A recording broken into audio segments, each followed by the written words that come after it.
안녕하세요. 보은의 한종훈입니다.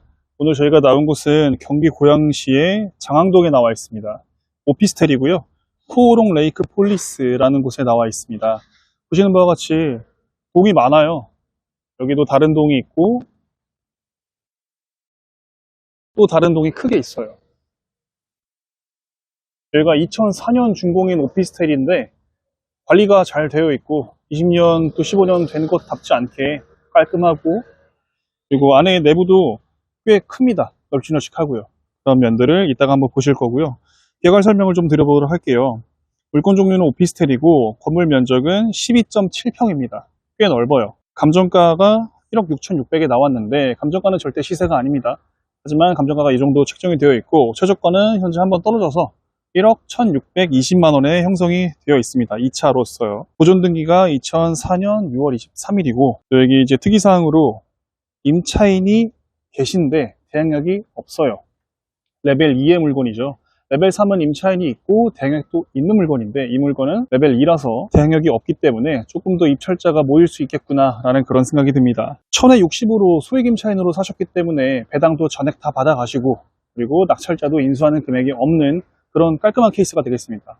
등기부 현황을 볼게요. 등기부 현황은 간단합니다. 소유권 이전하고 몇 년 뒤에 근저당권이 설정이 되고 그 근저당권에 기해서 임의경매로 나온 케이스이기 때문에 깔끔합니다. 말소기준 권리 이후로 다 소멸되고요. 매각 물건 명세서도 보면 김모 씨께서 배당 요구를 잘 하셨어요. 배당 요구 종기일은 2022년 11월 28일이었는데 배당 요구를 22년 9월 22일에 잘 하셨습니다. 그래서 문제가 전혀 없고요. 1000에 60 저희가 알고 있는 그대로입니다. 또 이제 저희가 여기 이제 온 이유가 여기 이제 계시는 분을 만나뵈러 온 거죠. 건 송달 내역을 보면 이 임차인이 현재 여기 살고 있나 안 살고 있나를 대략적으로 유추해 볼 수는 있어요. 이제 가장 아래에 문건 송달 내역을 보면 문건 접수 내역이 있고 그 아래에 이제 송달 내역이 있는데 송달 내역에서 제가 하이라이트를 해놨습니다. 2022년 9월 21일 날에 임차인 김모 씨에게 뭔가를 발송했어요. 법원에서. 근데 도달했다고 되어 있죠. 이때는 이분이 여기 살고 있었다라고 확실하게 알 수 있고 아래쪽에 보면 올해 5월 27일이거든요. 저번 달이에요. 저번 달인데 송달 간주로 돼 있어요. 근데 물론 송달 간주라는 게 그 사람이 있을 수도 있고 없을 수도 있는 건데 좀 특이사항이 있다면 5월 30일에 송달 간주 4건을 다 법원에서 해버렸단 말이죠. 이거는 사실 4명 모두가 다 그냥 법원에서 송달 간주로, 즉 발송주의로 보냈다. 도달주의가 아니라 그런 의미로서 이해를 하시면 되겠습니다. 자, 개괄 설명은 여기까지 하고요. 여기 이제 오피스텔을 들어가실 텐데 여기 들어가셔서 여기 없구나. 저쪽에 내려가셔서 720호를 한번 확인해 보고 위로 올라가서 임차인과 한번 만남을 해보는 그런 시간을 가져보도록 하겠습니다. 올라가 보실게요.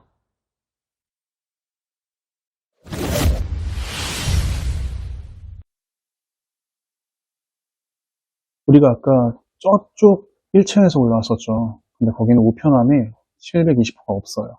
이 엘리베이터를 타고 내려가서 1층에 데칼코마니로 여기에 720호에 대한 우편함이 있더라고요. 여기가 21호고 우리 물건은 여기입니다. 나중에 혹시나 이 임차인분이 우리 중에 물론 만나서 물어볼 거지만 계속 계실 건지 아니면 단기 계약을 맺고 나중에 나가실 건지 아니면 바로 나가실 건지 그걸 제가 여쭤볼 거예요.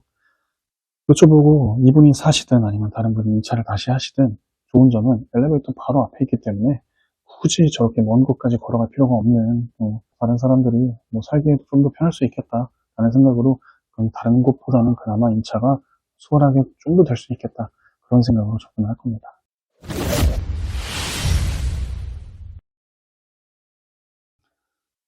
제가 이제 임차인 만날 때 3개를 물어볼 거예요. 일단 의중 여쭤볼 거예요. 여기 계속 계실 건지, 그 말은 저와 재계약을, 신규 계약을 맺으실 건지, 아니면 단기적으로만 계시다가 다른 곳으로 이사를 가실 건지, 그거를 여쭤볼 겁니다. 두 번째는 60만원을 월차임으로 계속 내고 계셨어야 됐는데, 그거를 소유자께 전달해 주시지 않고 계시더라고요. 그냥 물 흐르듯이 넘어가세요. 그분이 만약에 그냥 부정하지 않는다면 그건 긍정인 겁니다. 이걸 왜 쓰냐면, 나중에 법원에서 이분에게 1000만원 배당할 때, 분명히 이분에게 전화가 올 거예요, 법원에서 이분에게 전화를 해서 1000만원 배당 받아가셔야 되는데 월세 내셨어요? 이렇게 물어봅니다. 그때 이분이 만약에 안 냈는데요? 그러면 이 1000만원 이분 못 받아가세요. 안 낸 만큼 까서 줍니다, 법원에서. 근데 그게 법원 공무원의 재량이에요. 그렇기 때문에 그런 부분적인 측면을 우리가 이분에게 팁으로 알려주는 거죠. 이 팁으로 알려드릴 때 그 사람이 행동 거지가 어떤지 먼저 보고 이걸 제가 얘기할지 안 할지 보는 겁니다. 왜냐? 나중에 재계약 맺을 때 수단으로 쓸 수 있거든요. 좋은 카드로서. 저분은 모르죠. 근데 우리는 그런 정보를 알고 있죠. 그렇기 때문에 이거는 섣불리 흘리지는 말고 분위기 상황을 보고 이거 1,000만 원 받아가셔야 되지 않냐. 내가 받을 수 있도록 도와줄 건데 중요한 점 하나가 월차 60만 원 계속 내셨나요? 안 내신 걸로 알고 있는데 그럼 내셨던 걸로 되어 있나요? 어떻게 진실이 뭔가요? 물어보는 겁니다. 그럼 우리가 주고 있는 카드가 하나 또 늘어나는 거죠. 이분에게 뭔가를 설득시킬 수 있는. 세 번째는 여기 거주하시면서 어떤 뭐 불편사항이 있는가 이런 걸 여쭤보는 건데 사실 이 여쭤보는 거에 대해서는 그냥 이런 분위기를 조금 더 아이스 브레이킹 하는 거예요. 나중에 다시 만났을 때 웃는 얼굴을 보자. 우리가 굳이 공정증서를 쓰지 않고도 낙찰받고 나서 당신의 의중이 이거였고 우리의 방향성은 이거니까 잘 윈윈할 수 있도록 그렇게 하자. 1,000만 원 받아가야 되지 않느냐. 이런 식으로 끌고 갈 겁니다. 이거는 굉장히 쉬운 케이스예요. 저분이 만약에 적반하장으로 나온다. 그러더라도 저분은 사실 인도 변경으로 밀어버리면 나가야 되는 사람이거든요. 대맥이 없기 때문에. 하지만 인간적이고 도덕적으로 이행해야 되기 때문에 그런 것까지는 안 갈 거예요. 최저가의 기준에서 말씀드리는 거기 때문에 굳이 돈을 쓸 필요는 없겠다. 라는 생각이 들어요. 한번 두들겨 볼게요. 안 계실 수도 있어요.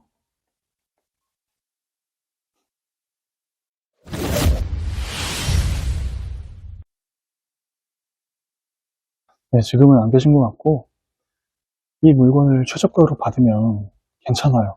1억 1,620만 원의 낙찰을 받으면 총 투입되는 현금이 25%로 하면은 2,940만 원 정도가 들어갑니다. 지금 이분은 1,060에 계세요. 똑같이 이분과 재계약을 하든 아니면 다른 분들에게 계약을 맺든 1,060에 된다는 거죠, 계약이. 그러면 1,000만 원 회수가 가능합니다. 그럼 총 투입되는 현금은 1,940만 원이 될 거예요. 근데 여기서 더 중요한 점이 이분은 1,060에 계시지만 예전에 한 1년 전에 기록을 보면 2,000에 55로 계약한 분도 있어요. 2,900만 원 투입해서 2,000만 원 회수할 수 있는 플랜도 가능한 거죠. 2,000에 55로 계약을 맺는 분이 있다면 예전에 기록이 그렇게 있었으니까요. 2,900 투입해서 2,000 회수하니까 900만 원으로 수익 컨디션을 할 수 있는 겁니다. 여기서 이제 경락잔금 대출이 1억 1,620만 원에 대한 낙찰을 받은 80% 경락잔금 대출이면 한번 계산해 볼게요. 9,200만 원의 대출 나옵니다. 그러면 9,200만 원을 연이율 5%로 38만 원 이자를 내게 돼요. 우리는 월세 2,000에 맞춘다면 55월세죠. 38만 원 이자로 됩니다. 그러면 17만 원 정도가 남아요. 17만 원 정도가 남고 900만 원 투자했는데 지금 시세가 이렇게 팔려고 보니까 1억 4천, 1억 5천, 1억 6천까지도 호가는 나오더라고요. 감정가 주변까지는 나오는 것 같아요. 우리는 이걸 1억 1천만 원대의 낙찰을 받게 되는 거죠. 그러면서 경락잔금 대출 받았는데 이자보다 높은 월세를 받으면서 버틸 수 있는 힘이 있는 거죠. 또 월세 잘 맞춰질 거라고 보여집니다. 그 말은 900만 원 투자해서 월 이자보다 높은 월세 받으면서 양도소득세율이 기본세율로 떨어지는 2년 뒤에 매각하게 되면 1억 천을 받아서 1억 5천이든 1억 4천이든 팔 수 있는 거죠.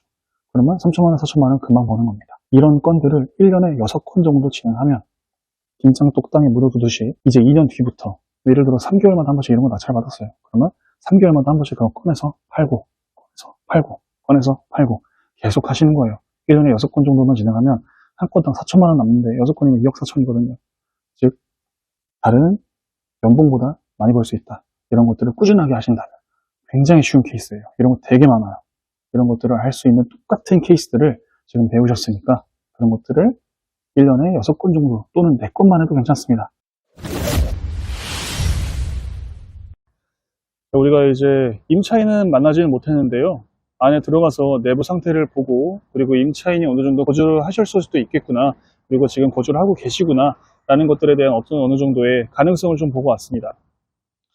이 물건에 대해서 7월 18일 날에 입찰 기일이기 때문에 충분히 그 전에 임장하시고 임차인을 만나보시고 그 임차인의 의중을 정확하게 여쭤보신 다음에 입찰가를 수익률에 맞게 잘 설정하셔서 입찰하는 것을 추천을 드리고요. 어떤 물건이든 1등을 하려고는 하지 마세요.